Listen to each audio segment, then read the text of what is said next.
கர்த்தருடைய பரிசுநாமத்தை ஸ்தோத்திரம். நம்ம பார்க்க போகிறது சங்கீதம் 34 அதனுடைய ஃபர்ஸ்ட் வசனம்.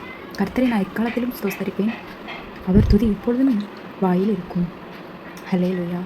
நம்ம கர்த்தரை எந்த காலத்துலையும் துதிக்கிறதுக்கு மறந்துடக்கூடாது. ஒருவேளை நம்ம டேஸ் ஒருவேளை கஷ்டமாக இருக்கலாம். இன்றைய நாள் உங்களுக்கு சோககரமான ஒரு நாளாக கூட இருக்கலாம். சில பேர் சந்தோஷமான ஒரு நாளாக இருக்கலாம். சில பேர் பிறந்த நாளை கொண்டாடலாம், கல்யாண நாளாக கொண்டாடலாம். எல்லாருக்கும் ஒரே மாதிரி டேஸ் இருக்காது. பட் நம்ம எந்த காலத்துலையும் எந்த நேரத்துலையும் கர்த்தரை துதிக்கிறத மறந்துடக்கூடாது. அவருடைய துதி எப்போதும் நம்மளுடைய வாயில் இருக்கும். அப்படி நீங்கள் வசனத்தோடு நீங்கள் கனெக்டடாகி எப்போதும் இருங்க. கர்த்தர் உங்களை கண்டிப்பாக நிச்சயமாக உங்கள் தேவைகளை ஒவ்வொன்றும் சந்திப்பார், உங்களோடு இருப்பார்.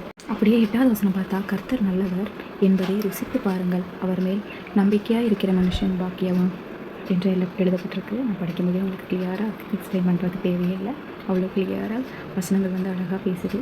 உங்களோடும் வசனம் பேசுவதாக.